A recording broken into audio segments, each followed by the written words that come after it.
silver's going to have its day, but gold must break down the door. Gold must pour out the new financial platforms for the monetary systems and payment systems.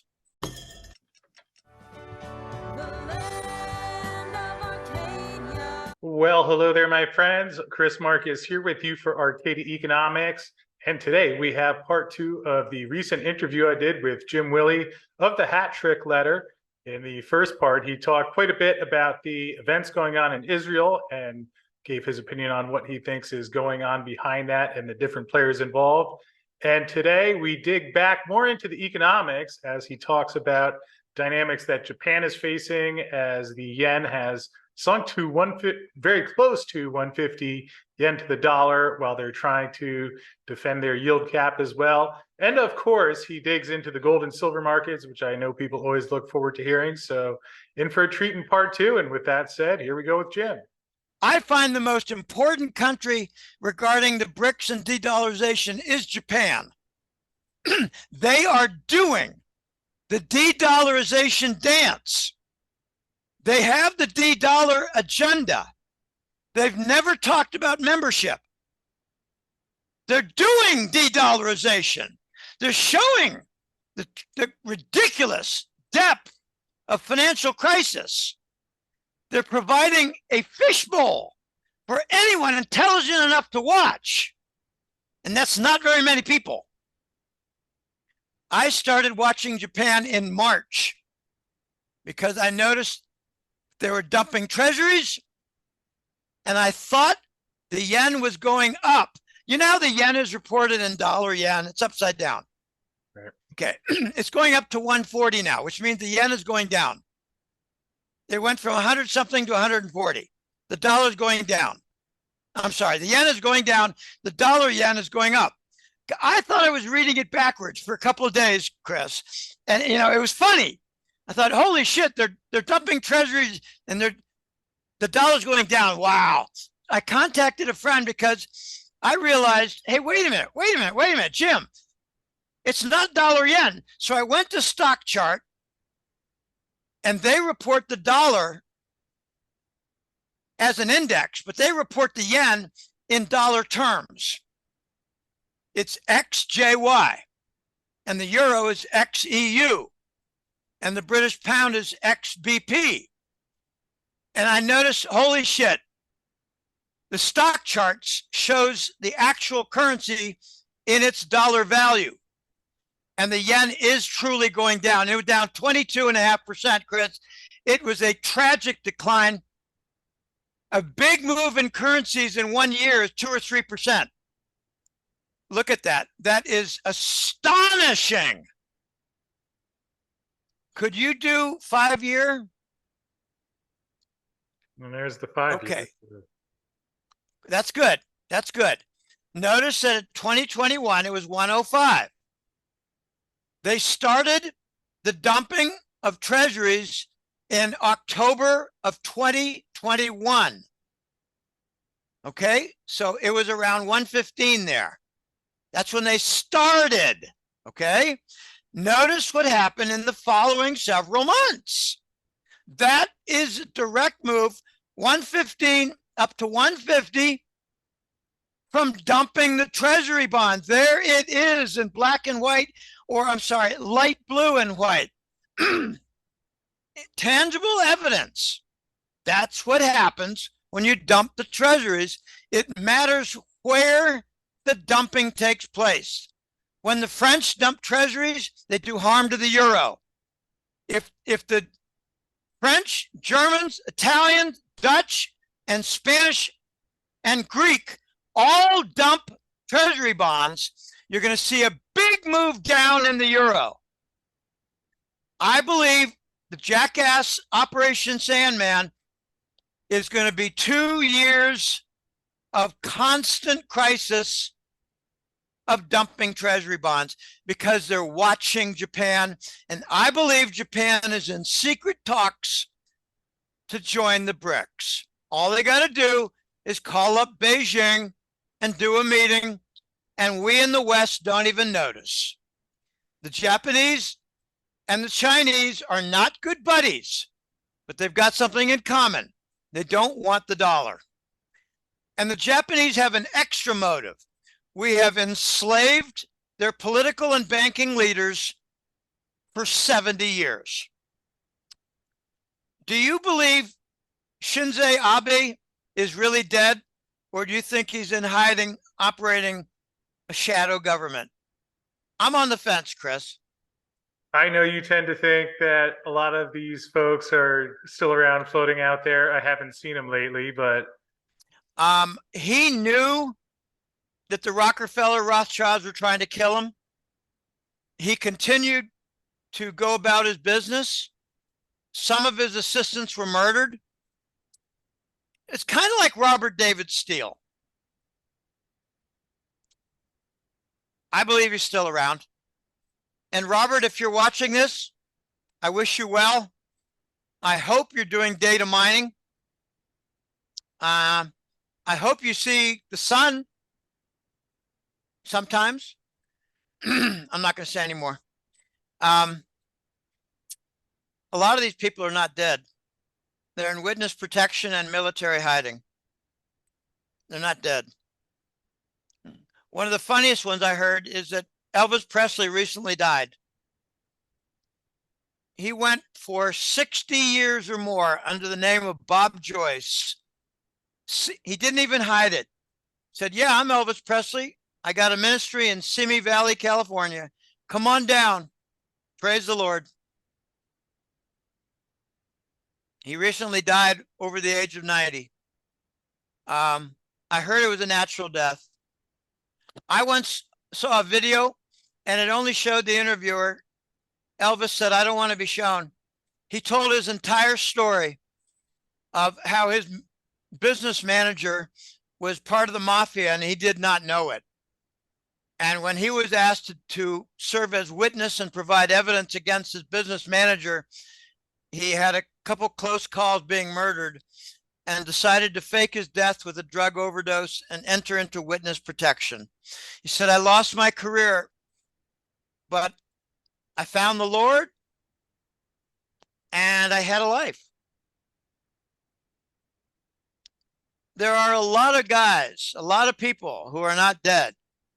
And I don't want to get into that whole theme, but I just wanted to mention Elvis. And in that video, he did not show his face, but he did say, I want to do a demonstration for you.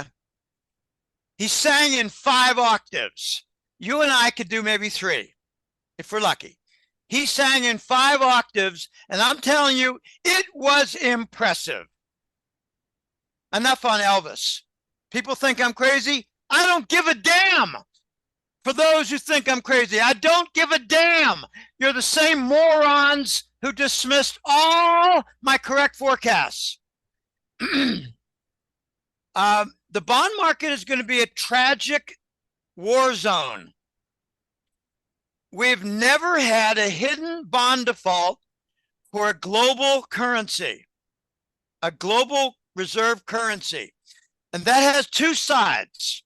One, it is the standard for trade payment, like a treasury bill, between countries. I don't care whether it's quarterly, monthly, it's a net basis, whatever.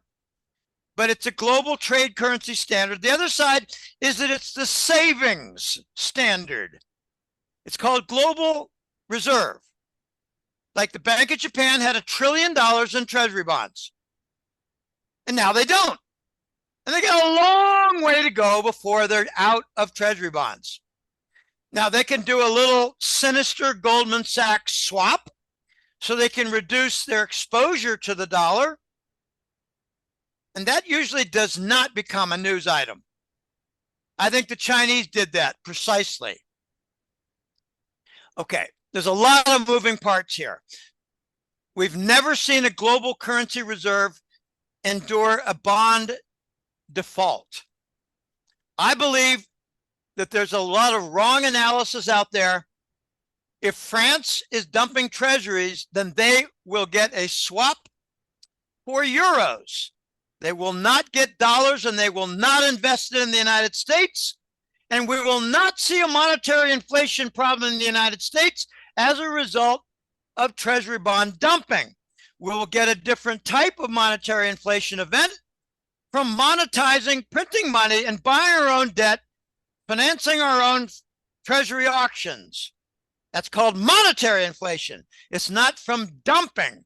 A lot of good analysts are getting this wrong.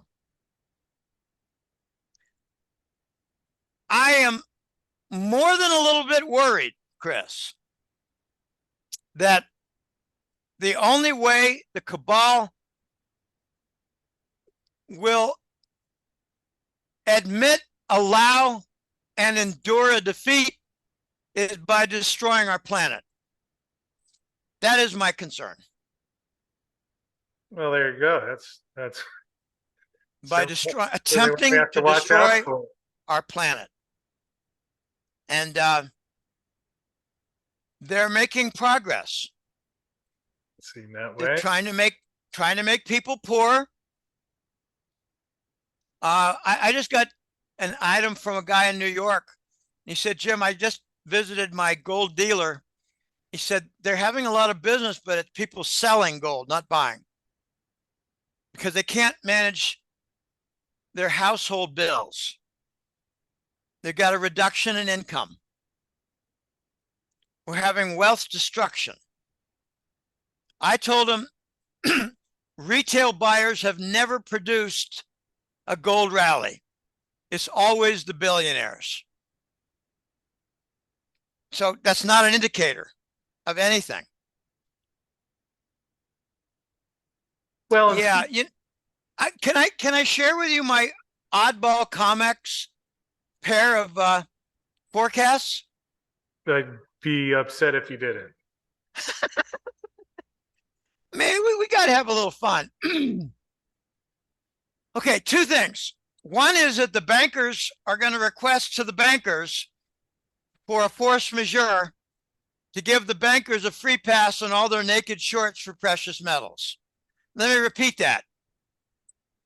The bankers, the big banks and bankers who own naked shorts are going to ask the bankers who run the U.S. government for a force majeure to give them a pass on all their multi-billion-dollar losses, underwater trades in gold and silver in the futures market. The bankers will ask the bankers to give the bankers a force majeure. And if you think they're not going to get it, you're an idiot. Sorry, just plain language. You think the bankers are going to refuse the bankers to give them a force majeure and let them off the hook while they're accumulating gold and silver now? Okay, sorry, I'm not an idiot. And here's my COMEX forecast. They're already having a lot of trouble with cash settlement required, a lot of objections. They want the metal. The metal's not there. There's like 10 times the amount of metal exiting compared to entering. We're in a quasi-COMEX default situation in a constant basis for several weeks. I believe we're going to get something very strange. And I'm going to just pull something out of the hat. Something like the COMEX will shut down from a lack of electricity. And they won't post a price. I believe we're going to see the BRICS nations on a multipolar basis post gold prices. When I finished the September report, gold in Shanghai had been over $100 higher than the COMEX. And it went back down to a very small, I call it a delta. I have a guy, boots on the ground, watching it every day. He contacted me today and said, Jim, in the last 3 days, it's gone from like $8 to $50. So the delta is now $50. He asked me how high do you think it might go? I think it's going to go over 100 pretty soon. What do you think, Jim? And I said, in the next few months, I think it's going to go over $200 on the delta. The BRICS gold will be $200 higher than the COMEX. And when that happens, we're very likely to see the COMEX not post a price. And they're going to need a reason. And they're not going to say we're out of metal, but people will know. And we might get something absurd like they have no electricity, or they've got fecal matter coming upward in their men's room and they had to shut down for health reasons. Okay. Well, it is worded in those contracts that they do have that ability to do that, which I'm assuming that some COMEX traders are aware of that, but it's always been something that's lurked in the back of my mind where there is an exit plan. There's another exit plan, Chris, and I'm running low on voice, but this has been from a couple of recent shows that I've done. I don't like the word podcast, but it's a very popular word.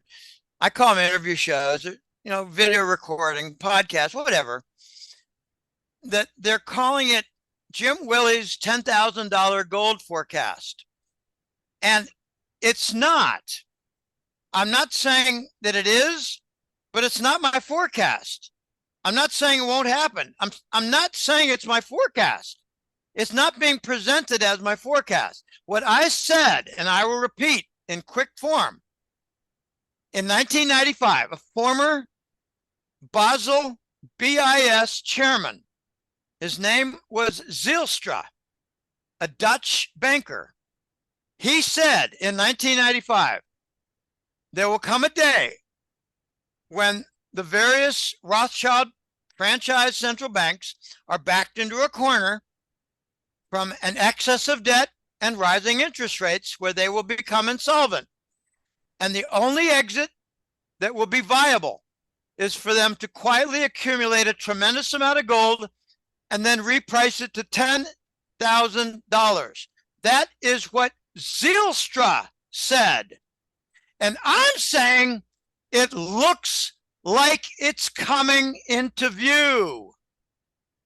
It looks like the background factors are coming into view.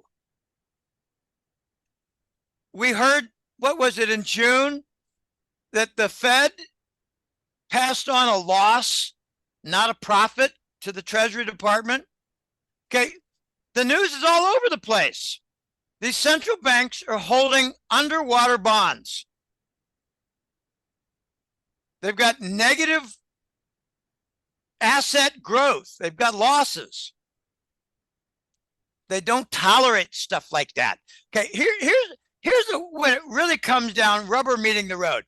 If the Rothschild central banks wish to become irrelevant, wish to become obsolete, wish to become bankrupt items in the news, they will do nothing. If they wish to hang around and share power and remain as players, they will find a way to accumulate gold and send it to 10,000. What do you think their path will be? Well, good chance for option B. And Jim, one thought I had there was that you mentioned the comment from Zijlstra's back in 1995. Obviously, that was before we had this past decade of central bank easing and quantitative easing. If he were giving the same school of thought today, assuming the number 10,000 would probably be bigger. Any thoughts on what it might take, a reasonable number that would actually balance some of this out? Which is not to say that it will go there, certainly not tomorrow, but what would it be required, do you think, to have an efficient clearing? There are two sides to that. He would first possibly say, we had 10 years of 0% interest rates. So we had 10 extra years of bond accumulation by central banks.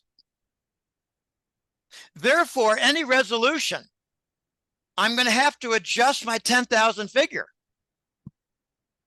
because there's 10 extra years of bond accumulation of rubbish, what do you call it? Subprime sovereign bond called the Treasuries. So maybe 20,000 looks a lot more viable.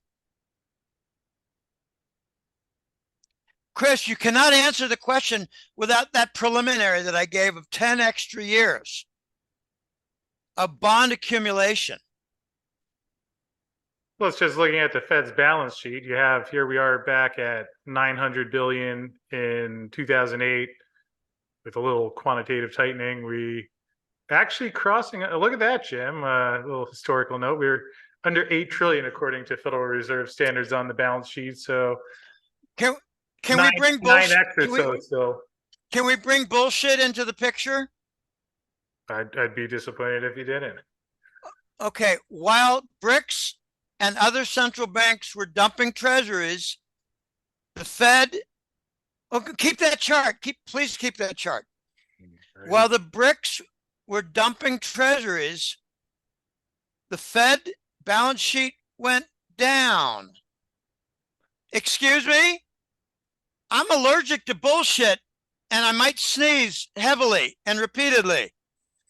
The Fed has now a backdoor, rear guard, dumping ground, garbage can, bad bank, and it's called the Exchange Stabilization Fund. Although, Jim, not to say that you're not correct there, although one thing to factor in is that a lot of these figures we get in terms of whether it's the foreign holdings or even the Treasuries holding also have to factor in the loss of value in these bonds as well. So this number could be coming. I'm not saying that that's the case, but there's lost value. Some degree to which I understand. Some sold, but some of the decline also from the deterioration in the price. Well, if that were true, then you would not have a turn down in the last 2 years. Why did it turn? When did they start hiking rates? Wasn't it 2021? 2022. So I thought they started raising rates at the end of the economic lockdowns in 2021. No, they didn't start that till okay. It was after the Ukraine invasion. Okay. So it's been about a year and a half now they've been doing the hikes. So right around that time period when we see this starting to come down.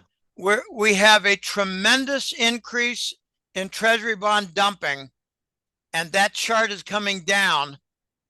And some of it might be due to value, but I think the Fed, they've actually admitted that they're trying to reduce their balance sheet.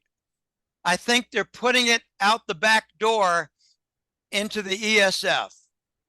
And you won't get one iota of data out of the ESF because that is what is used to rig Western financial markets. And I won't say anything further on that because that topic got Rob Kirby murdered. All right. Well, let's steer clear of that one for today. And Jim, I know voices are getting a workout today, although before we conclude, perhaps you could touch on silver, anything you're seeing and hearing there. I'll mention that something we've discussed in our last couple of calls was the decline in COMEX and LBMA inventory, which has really stopped this year. I mean, a lot of the decline occurred last year when you had that record-setting imports from India. And so far this year on COMEX been a little more volatile, but has stayed within the 30 to 40 million ounce range. The COMEX gone up small in the LBMA. And with that said, anything you want to touch on the silver side? Well, I believe most of those data items are falsified, so I don't spend too much time with it. What I focus on is the industrial shortage that continues. I focus on something that, what's the Miles Franklin? Andy Schechtman. He makes a really good point that the silver mining yields are going down, which means that mining silver is getting harder and harder for production purposes. We have not heard yet that the Andes region have gone back online. My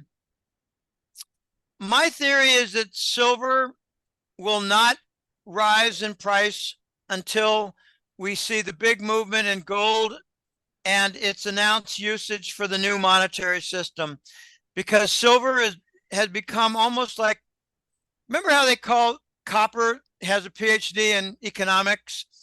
I think that economics degree has been snatched by Dr. Silver or Prince Silver. Silver is going to be essential for the economy. We know of its uses in green energy and electronics and elsewhere, military missiles and things like that. Well, Jim, come on now. You're not mentioning its most important use, which is, of course, creating Ben Bernanke helicopter figurines in silver. Now, that's is he essential pooping? demand that you can't do without. Is he pooping silver coins? No, he's throwing the $100 bills your way. Look at that. Yeah, but in order to fling out $100 bills, he's got to poop out silver from the hind end. Well, that'll be in the second version here.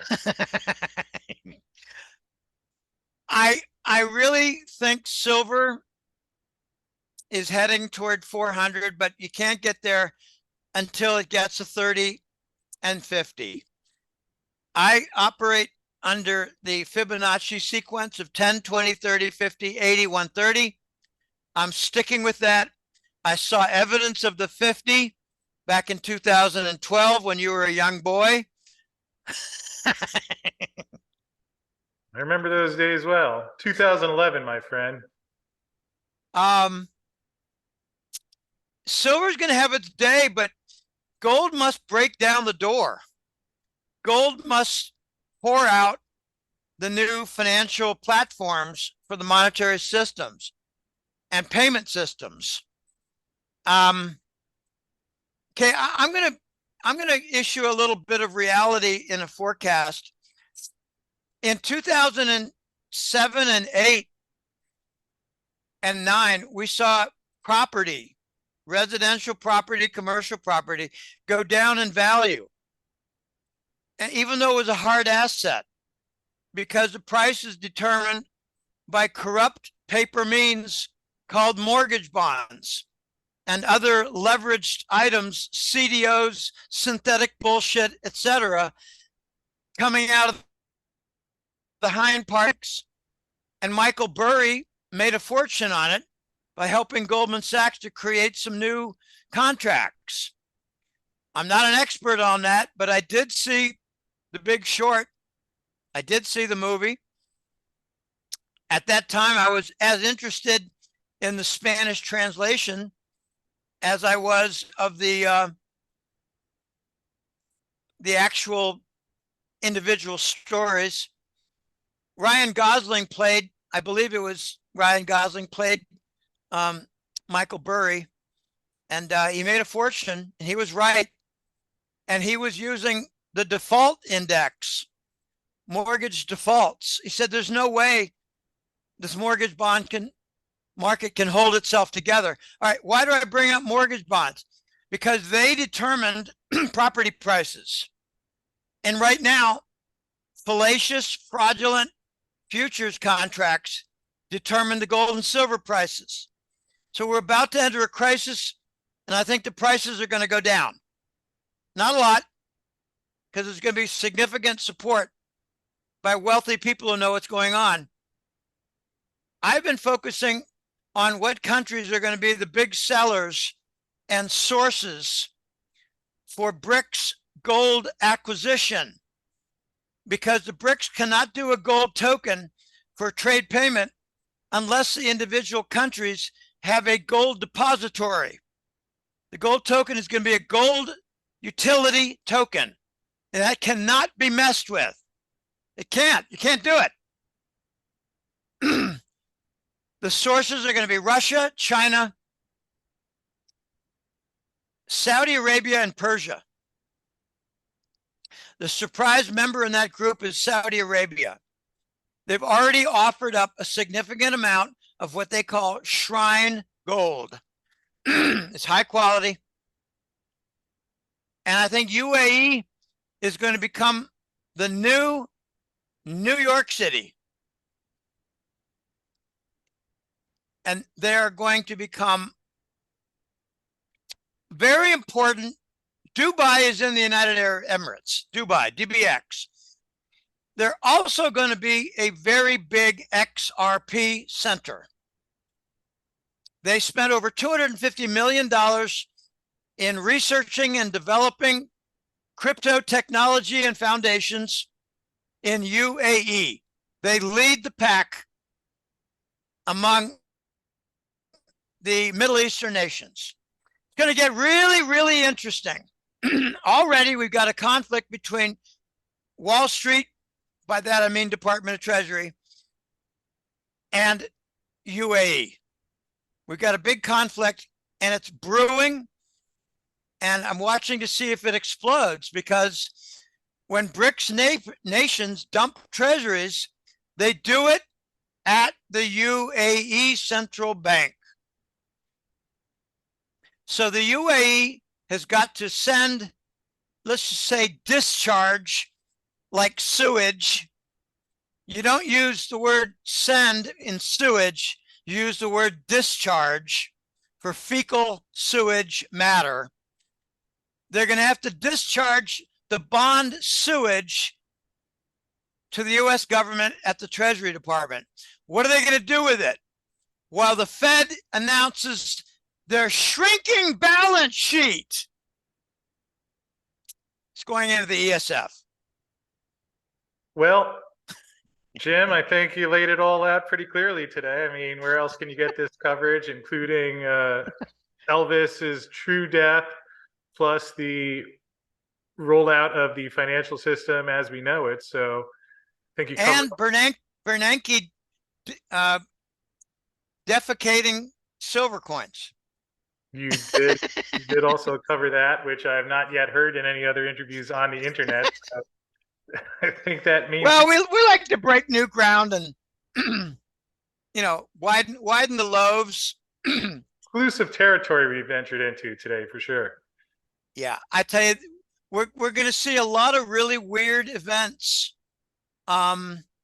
If Israel is the last war, then it could be the last war in the sense that it's the breakdown of the cabal and the globalists. I think they're going to be driven off the planet. That's my expectation. Well, I hope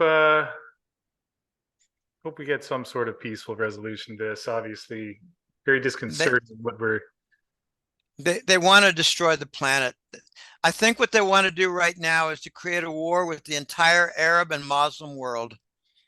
They want the entire Arab and Muslim world to take up arms and approach Israel and be faced by a group of Western militaries. They're trying to create a war, a world war with Islam. That is what I believe they're trying to do. Well, some scary stuff going on out there, although sure is. Fortunately, Jim, I know one of the best ways to get your insight to what you see going on is at the golden-jackass.com, which I have pulled up here in the background, and perhaps you could give people a quick update before we wrap up about how things are coming along with the website and the newsletter and everything else you've been up to lately. Well, the newsletter is doing very well. I just had an update. Okay, people need to understand, don't write me with contact us and say, where can I see your recent various podcasts and interviews? It's right there next to subscribe, interviews and articles. It got updated yesterday, updated with the most recent. What he did was he put in, I think, about 12 or 13 different interviews with links, everything since early August. Okay, the newsletter is doing, yeah, there it is, October 13th. That's the latest. Snafu, Gold Radio. And, if you keep on going down, you'll find something with Arcadia. There it is, Arcadia, August 17, part 1 and part 2. Gold Radio, I did one with Gold Radio last week along with Snafu. So you got some FaceTime with Lord Hemke too, which I enjoyed listening to that one. Yeah. I think it's coming. I don't know. We did I think a July 4th holiday. Anyway, okay, in the middle of the screen, if you could go back, is the subscribe button. That is the stock and trade for the newsletter. That is the main article. It is the main product I spend over 90% of my time researching and producing the newsletter. A full letter that you put out there, Jim. It's what? It's a full letter that you put out there, so people are Oh, not getting cheated on the it, content. it's not skimpy. I wrestle every single month. What do I not include? I joke, and some people say, Jim, you didn't mention this and you didn't mention that. And I said, I know. And there are 8 other things. And I mentioned this. I said, look, Joe, if you want, I'll produce a 200-page newsletter. If you want, it'll take me all month to do, and I won't leave anything out. So what I try to do is come up with about a 45-page newsletter that covers what I regard to be the critical mass of what's happening without the periphery dominating. And it's not easy to do. All right. The console button in light blue, it's getting a decent amount of usage in the last few months because people are very worried about their life savings. The sponsor button in gray is a beautiful button. And I'm not bashful to say that it has been touched on a few times in the last month. And I go to my knees and thank the Lord, my Lord Jesus, because I could not have survived 2019 and 20 without the support of good Christian people and of good people who honor the truth and want me to continue. And that pair has provided me a very strong pair of hands to get me through this, because I'm constantly dealing with extraordinary events that are harmful. Okay, the donate button is also there. That's with PayPal. Sure would be nice to replace PayPal. I don't like them, and I'm being kind. All right, so subscribe to the newsletter. I've seen probably 20 times in the last year someone signs up for the newsletter and does a consult request. That never happened a year ago. Never. They're a different group, but now I don't know why. A lot of people are very worried about their life savings, Chris. I did a call this morning, and they're selling a property and they don't know what to do with the money, and I make my recommendations, and it's almost always hard asset, various types. And we talk a lot about the banks and what banks are safe. Are any banks safe? This time, 6 months from now, when we begin the primaries, there's going to be a lot of talk about the banks. I call it the 4 pillars: banks, bonds, government debt, and derivatives. All 4 are breaking down, and they're breaking down at the same time: banks, treasury bonds, government debt, and derivatives. We have yet to see a bond derivative accident. And when we do, it will not be $1 trillion. It'll be like 5. It will threaten the entire deposits at that bank that legally can be confiscated. That is going to be a big, big item of conversation and discussion by the time we enter the fraudulent Iowa election and the fraudulent New Hampshire election at the primary level. They've already guaranteed in Iowa that they'll be fraudulent. Interesting times, Chris. It's great to see you. Sign up for the newsletter, folks. And, don't worry about not reading it all. I got a lot of clients who read like 3 or 4 chapters, and next month they'll read a different type of chapter. Okay, this is a very extraordinary time, and we're being bombarded with false information and lies. Remember what I said about mainstream news.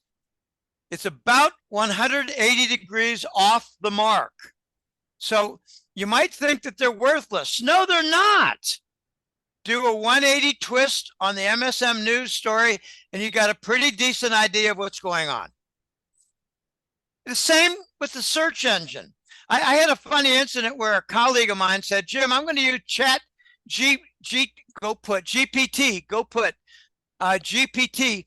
and let's come up with a few questions to trap it. So we came up with a few obvious propaganda type questions, and we trapped it. And my friend said, so one of your programmers is Fauci? And, just to get a reaction out of the AI tool. But if you get into a controversial topic, even with the AI tools, turn it into a 180 twist, and there you get your information. And that's what I do. I don't ignore MSM regarding Ukraine. I listen to a story and I do a 180 and I get a pretty good idea, and it's confirmed later. Okay. Ukraine is ending. They need another new war. Well, appreciate that, Jim, and thanks for everything you've shared here and making so much time available. Always great to catch up with you. And as you mentioned, we do have the election coming up next year, so perhaps before the end of the year, we'll do this again and get an election primer of all the good stuff to look forward to in 2024. But we'll wrap up for now, and thanks again for doing this, and you take good care of yourself. My pleasure. I'm kind of curious if Senator Dominion, or is it Ambassador Dominion? I think it's Ambassador Dominion. I'm wondering if he's going to retire. Well, we'll give us something to look forward to digging into. All right, thanks for having me on, Chris. Talk to you soon. It's been fun. Great seeing you again. Bye. Well, thank you as always to Jim for everything he shared. Quite a fan favorite here on the channel. So glad I was able to catch up with Jim earlier this week. Again, you can find his website at golden-jackass.com, where you can get access to his newsletter, or if you'd like to do a consultation or support him, you can do that there as well. Link in the description field below. And lastly, before we wrap up, certainly an exciting week in the gold and silver markets, with gold price crossing over $2,000 an ounce on Friday, and silver rallying as well. And certainly, as I know, we do have a lot of gold and silver investors in our audience. We do have a special for Miles Franklin that they are running this week, which is silver Morgan dollars for only $2.09 over spot. So if you are interested in adding to your silver stash at this particular time, they are running that special while premiums are still on the lower side. So again, that's silver Morgan dollars, 209 over spot. You can find out more by emailing arcadia@milesfranklin.com. Or if you have questions about anything that we're discussing on the show, you can check in with us there. Again, that's arcadia@milesfranklin.com. Hope you're out there staying safe this weekend. Thanks as always for tuning in, and I'll look forward to seeing you again next week.